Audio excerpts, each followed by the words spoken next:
Assalamualaikum warahmatullahi wabarakatuh. Waalaikumsalam warahmatullahi wabarakatuh. Selamat siang Pak Wawan. Saya Selamat siang. Pak Bukori dari SD Bulan 3 kelas 4 yang sekarang baru saja menggunakan kurikulum Merdeka Belajar. Ya. Untuk saat ini saya akan menanyakan beberapa permasalahan terkait proses pembelajaran di SD Kecamatan Sayung.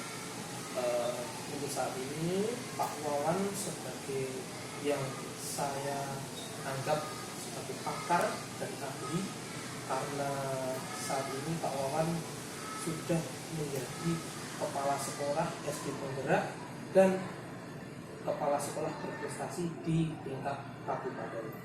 Untuk saat ini saya akan menanyakan beberapa pertanyaan terkait tentang keberhasilan pembelajaran di SD Kecamatan Sayung. Bagaimana pendapat Bapak tentang pembelajaran di SD di Kecamatan Sayung ini, Bapak? Terima kasih Pak Bukori. Saya itu kan SD saya itu adalah SD Sekolah Penggerak Angkatan 1. Gurunya 1 negeri, yang 2 itu masih wiata, tetapi masuk menjadi sekolah penggerak, lolos sebagai sekolah penggerak. SD Sri Wulan 4 itu juga SD yang menjadi juara 1 sekolah inspiratif di Kabupaten Demak. Kemarin maju di tingkat provinsi itu belum lolos. Dan saya juga selaku pengurus K3S di Kecamatan Sayung. Saya juga kemarin mengikuti diklat IKM di BBPMP yang kemarin kita tularkan di Kecamatan Sayung, satu Kecamatan Sayung. Ya, setelah saya menularkan itu berdasarkan penelitian dari saya, maka guru-guru di Kecamatan Sayung itu kebanyakan sekarang ini masih menggunakan kurikulum lama, kurikulum 13. Nah, kemarin mulai ini seharusnya sudah menggunakan kurikulum yang baru, yaitu kurikulum Merdeka. Nah, kalau saya teliti dari hasil saya mengadakan diklat itu, ternyata guru-guru sini itu dalam proses pembelajaran kebanyakan itu masih menggunakan pola-pola lama, paradigma lama. Padahal sekarang itu kan proses pembelajaran kan harus menggunakan paradigma baru. Merdeka mengajar, merdeka belajar. Anaknya juga merdeka. Tetapi kebanyakan guru-guru itu masih menggunakan pola lama. Contohnya saja metode. Metode kebanyakan guru-guru itu masih menggunakan metode ceramah, metode diskusi, metode demonstrasi. Hanya batasan-batasan selama ini seperti itu. Padahal sekarang itu kan harus ada beberapa pertanyaan pemantik, harus bagaimana anak dipancing sesuatu, terus bagaimana anak bisa menghasilkan proyek profil pelajar Pancasila. Lah itu belum bisa jalan ini. Nah, itu kendalanya seperti itu. Yang kedua, kita memang dalam 2 tahun terakhir itu punya kendala lagi. Salah satunya karena ada COVID. Sehingga proses pembelajaran ada 2 versi, daring dan luring. Sedangkan daring itu dalam kurikulumnya itu kan kurikulum disederhanakan. Nah, dalam penyederhanakan kurikulum itu kan menggunakan yang diambil kan hanya yang penting-penting saja, sehingga secara keseluruhan itu prosesnya tidak bisa berjalan secara maksimal. Adapun luringnya juga hanya diberi batasan waktu itu sedikit, kira-kira kurang dari 50% waktu. Nah, seperti itu kan juga prosesnya kurang lancar. Sehingga kalau saya pandang seperti ini, anak-anak itu di dalam IKM itu ya, apa itu ya, yang tes kelas 5 itu apa? Tes diagnostik. AKM. Ya, tes AKM itu kemarin juga terkendala. Karena apa? Karena anak-anak kelas 5 itu kan pembelajarannya kan literasi dan numerasinya kurang, sehingga prosesnya dalam AKM kemarin juga hasilnya kurang memuaskan. Nah, di sini memang banyak kendala, Pak Bukhari. Kendalanya di sini itu kan di Kecamatan Sayung utamanya di sebelah utara itu sering terjadi rob. Nah, kalau rob itu kan tinggi, anak-anak kadang-kadang kalau robnya sampai tinggi sampai mengendangi sekolahan, mengendangi rumah, banyak anak yang izin. Nah, itu juga termasuk kendala. Gitu. Untuk Pak Wawan, bagaimana tentang respon atau dukungan dari orang tua murid ini? Sebenarnya orang tua murid itu mendukungnya sangat bagus. Cuman karena tadi keadaan lingkungan di Kecamatan Sayung utamanya itu kan sering tergenang air rob. Sehingga orang tua itu sangat berat sekali karena apa, harus menaikkan rumah, meninggikan rumah, membangun rumah, meninggikan rumah, membangun rumah.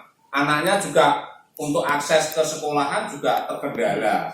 Terkendalanya apa? Harus menerjang air rob yang sangat tinggi. Kadang-kadang itu yang sebenarnya dalam hatinya orang tua sini itu kemarin sempat kita mengadakan proyek, yaitu proyek tentang keragaman budaya, yaitu menampilkan tari senusantara. Itu orang tuanya sangat antusias sekali. Cuma memang keadaan itu yang membuat orang tua itu memang terkendala. Terima kasih Pak Wawan. Selanjutnya saya mau menanyakan tentang motivasi anak saat belajar di kelas. Bagaimana kira-kira menurut pandangan Pak Wawan? Ya, kalau saya lihat kemarin saya mengadakan supervisi masuk ke ruang-ruang kelas, mengadakan supervisi pembelajaran ya.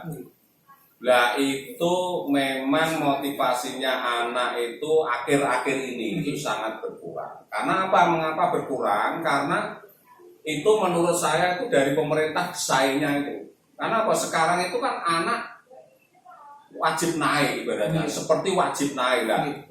Guru itu dipaksa bagaimana agar anak itu tetap naik, menggunakan remedi, menggunakan pengayaan. Nah, itu dipaksa terus. Nah, sehingga kalau menemukan anak yang sudah diadakan remedi berulang kali masih tidak mampu, dan itu harus naik, nah itu kendalanya di situ. Sehingga anak yang kurang mampu, anak yang mampu, anak yang sangat mampu itu enggak, sepertinya jenjangnya hanya sedikit. Karena apa? Sama-sama naik. Nah, itulah yang membuat motivasi anak sehingga akhir-akhir ini agak melemah, kurang lah. Berarti kalau permasalahan seperti itu mungkin ke depan penggunaan Merdeka Mengajar itu bisa sebagai solusi, Pak. Penggunaan pembelajaran berdiferensiasi.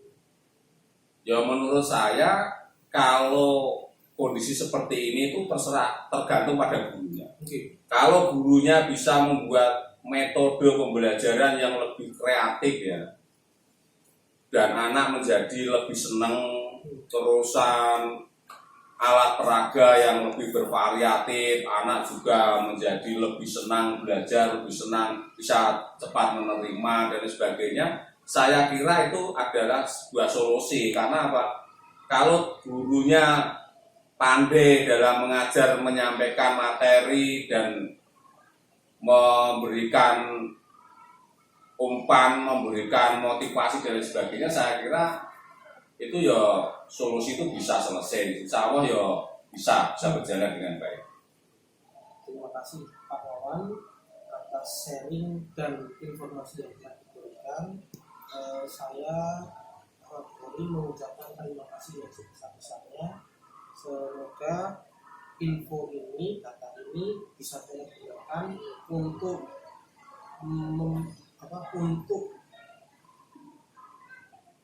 mengambil kebijakan yang akan saya laksanakan di kelas saya. Ya, mudah-mudahan Pak Bukhari, mudah-mudahan dari Pak Bukhari ini mudah-mudahan bisa menular pada yang lain, dan mudah-mudahan proses belajar mengajar yang sekarang Merdeka Mengajar, Merdeka Belajar ini kalau diterapkan dengan sungguh-sungguh, karena kemarin di SD Negeri Sriwulan 4 diterapkan itu memang sangat maju. Bahkan kemarin proyek-proyek, karena apa? Yang utamanya di proyek-proyek itu. Kalau proyek itu kan anak menghasilkan sesuatu. Nah itu ternyata anak, orang tua, dunia usaha sangat mendukung sekali dengan adanya beberapa proyek itu. Terima kasih. Cukup sekian.